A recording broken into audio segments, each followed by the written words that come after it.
नमस्कार दोस्तों, स्वागत है आप सभी का गवर्नमेंट जॉब से भी के ऑफिशियल यूट्यूब चैनल पर। दोस्तों, उत्तर प्रदेश लोकसेवा आयोग में धांधली होती है तो आप सभी को पता है। हल कहीं ना कहीं कुछ ना कुछ धांधली ज़रूर होती है, तभी हर भर्ती में तमाम तरह की रिटें, तमाम तरह के ऑब्लिगेशन, लिटिगेशन सब चलते रहते हैं। लेकिन उत्तर प्रदेश लोक सेवा के पुराने कार्यकाल में तो हद पार कर दी गई है धांधली की।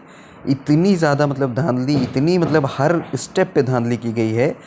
केवल किस लिए? केवल सचिवालय के बड़े जो अधिकारी हैं, उनके रिश्तेदारों, उनके जीजा, साले, मामी, चाचा, भतीजा, भांजे को नौकरी देने के लिए इतनी इस कदर पे हर स्टेप पे धांधली की गई है कि सीबीआई को एफआईआर दर्ज करानी पड़ी है उत्तर प्रदेश लोक सेवा के तत्कालीन परीक्षा नियंत्रक प्रभु नाथ के खिलाफ, जो अभी विशेष सचिव के पद पर शासन में पीडब्ल्यूडी के महत्वपूर्ण पद पर कार्यरत है। मुझे तो समझ में नहीं आता कि जिस जिस अधिकारी के ऊपर इतनी सारी तमाम तरह के आरोप लगे हों, उनको इतने महत्वपूर्ण पद, वो भी अब शासन में बैठे हैं। पहले शासन के अधिकारियों के रिश्तेदारों को जीजा, साले, चाचा, मामा, भतीजा, भांजा को नौकरी दी और अब शासन में खुद ही बैठे हैं। तो मतलब पता नहीं, समझ में नहीं आता कि सरकारें बदल जाती हैं, सब कुछ चेंज हो जाता है, शासन प्रणाली, शासन का काम करने का तरीका चेंज हो जाता है, लेकिन जो फितरत है वो कभी चेंज नहीं हो पाती है। इस कदर की धांधली देखिए कि सीबीआई द्वारा एफआईआर दर्ज कराई गई लोकसभा के पूर्व परीक्षा नियंत्रक प्रभुनाथ के खिलाफ। एपीएस 2010 की ये भर्ती है और देख रहे हैं आप किस किस धाराओं में, 420 की धारा में भी केस दर्ज किया, मतलब धोखाधड़ी भी इस धारा में भी केस दर्ज किया गया। मतलब 120 बी, 420, 468, 471 आईपीसी के तहत मुकदमा दर्ज किया गया। और क्या है देखिए, आपको दिक्कत है विशेष सचिव प्रभुनाथ। अब चूंकि विशेष सचिव अभी हैं, इनको तो तत्काल बर्खास्त करना चाहिए। जो भी ऐसा व्यक्ति, ऐसा नीच और गंदा व्यक्ति जो है अभ्यर्थियों के भविष्य के साथ खेले, इसके नीचता के चलते, इस आदमी की नीचता के चलते कुछ योग्य अभ्यर्थियों को नौकरी नहीं मिल पाई। वो आज दर दर भटक रहे हैं, बेरोजगार हैं एपीएस भर्ती के। मैं जानता हूँ ऐसे अभ्यर्थी, कई सारे अभ्यर्थियों को जो सुसाइड करने के पॉइंट ऑफ उस पर पहुँच चुके हैं। इस नीच आदमी को मतलब चौराहे पे खड़ा करके गोली मार देनी चाहिए। ऐसे ऐसे आदमियों को जो बेरोजगार कर रहा है क्या इसने, देखिए। अब देखिए, भ्रष्टाचार निवारण अधिनियम साजिश के तहत ठगी और फर्जीवाड़ा की धाराओं में 4 अगस्त को मुकदमा दर्ज किया गया। सीबीआई के सब इंस्पेक्टर रवीश कुमार झा ने प्रभुनाथ के अलावा इस गोरख धंधे में शामिल आयोग के 2 अज्ञात अधिकारियों और अज्ञात बाहरी को भी आरोपी बनाया। बाहरी कौन? दलाल साले जो होते हैं उनको, अज्ञात अधिकारियों को भी। और इन सभी को जो है, इन सभी को कड़ी से कड़ी सजा मिलनी चाहिए। केंद्रीय जांच एजेंसी ने डिप्टी एसपी पीके श्रीवास्तव को मामले की जांच सौंपी है। शुरुआती जन्म प्रभुनाथ आयोग के अन्य अधिकारियों को विशेषाधिकार के दुरुपयोग का दोषी बताया गया है।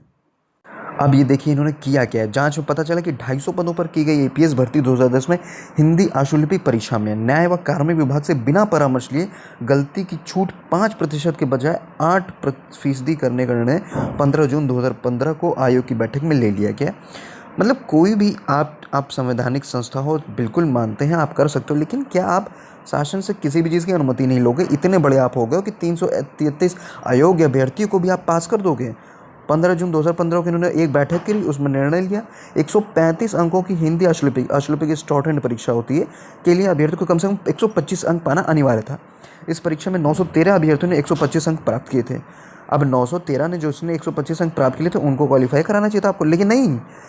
बैठक किया 15 जून 2015 को, जो 125 अंक था न्यूनतम, उसको बढ़ाया गया 125 अंक। ऐसे 331 अभ्यर्थी ऐसे थे जिन्होंने 119 से 125 के बीच अंक पाए गए। आयोग ने सभी 1244 अभ्यर्थियों को तृतीय चरण के कंप्यूटर नॉलेज टेस्ट के लिए क्वालिफाई करा दिया। आयोग ने 8% की छूट उसी दिशा में निर्णय ले रहा है जब 5% गलती की छूट देने के बाद पर्याप्त संख्या में अभ्यर्थी नहीं मिलते। जब मिल गए थे अभ्यर्थी तो आपने 5% की छूट को 8% क्यों किया? सवाल ही नहीं, क्यों किया? क्योंकि वो जो आपके कैंडिडेट थे जिनको आपको अंदर पहुंचाना था वो बाहर हो गए थे, इसलिए आपने एक बैठक की 15 जून 2015 को और 5% की जो एरर थी उसको 8% कर दिया और अपने जो है 331 अयोग्य अभ्यर्थी को उनको आपने क्वालिफाई करा दिया। सीबीआई की शुरुआती जांच में यह बात सामने आई कि सिर्फ 913 अभ्यर्थियों को क्वालिफाई कराना था, लेकिन प्रभुनाथ और आयोग के अन्य अधिकारियों ने अपने विशेषाधिकार के बेजा इस्तेमाल करते हुए 15 जून 2015 के निर्णय के आधार पर 331 अयोग्य अभ्यर्थियों को भी पास कर दिया।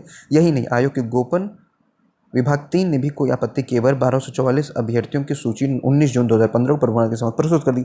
आयोग ने 29 जुलाई 2015 को एक प्रेस विज्ञप्ति जारी कर कंप्यूटर प्रमाण पत्र जमा नहीं कर जिन्होंने नहीं किया तो उनको 17 अगस्त तक प्रमाण पत्र जमा करने का मौका दिया गया।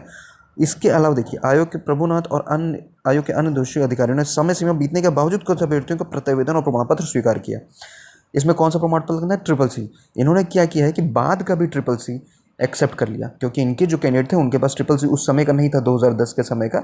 2010 में कौन ट्रिपल सी, उन्होंने बाद के भी ट्रिपल सी एक्सेप्ट कर लिए। और यही नहीं, जिनके डेट फॉर्म भरने की लास्ट डेट के बाद का ट्रिपल सी भी एक्सेप्ट कर लिया, फर्जी ट्रिपल सी भी एक्सेप्ट कर लिए। जिनके पास ट्रिपल सी नहीं था, कुछ एवं डिग्री डिप्लोमा था, फर्जी का डिप्लोमा था, जो आयोग आजकल कर रहा है कि कंप्यूटर डिप्लोमा एक्सेप्ट कर लेता है बेमतलब का, किसी भी गली कूचे आयोग कोई डिप्लोमा बना लेता है गली कूचे कहीं से भी, उसको भी एक्सेप्ट कर लेता है। मतलब इस कदर की धांधली। और इसमें क्या हुआ, योग्य अभ्यर्थी बाहर हो गए, अयोग्य अभ्यर्थी अंदर हो गए। और किसकी वजह से, ऐसे नीच अधिकारियों की वजह से। इन पर तत्काल एक्शन लिया जाना चाहिए। इसी की वजह से 2010 की धांधली की वजह से 2013 भर्ती रुकी हुई है एपीएस की, आज तक कंप्लीट नहीं हो पाई, 8 साल 9 साल हो गया। और 2020 से एपीएस की भर्ती आ रही, जो ये 1.5 साल से नहीं आ पाई, इस ऐसे अधिकारियों की वजह से। इन पर कड़े से कड़ा एक्शन लिया जाना चाहिए। वीडियो पसंद आया दोस्तों तो लाइक और शेयर जरूर कीजिए। कुछ अपशब्दों का इस्तेमाल कर दिया क्योंकि आक्रोश बहुत ज़्यादा है। क्या किया जाए, बेरोजगार जो लोग बैठे हैं, जो लोग सुसाइड करने के पॉइंट ऑफ पे आ जाएं, ऐसे अधिकारियों के लिए, उनके लिए अपशब्द इस्तेमाल करना कोई गलत बात नहीं है। वीडियो पसंद हो दोस्तों तो लाइक और शेयर जरूर करिएगा। चैनल को सब्सक्राइब नहीं किया तो सब्सक्राइब करना मत भूलिएगा। आप सभी का वीडियो यहाँ तक देखने के लिए बहुत बहुत धन्यवाद।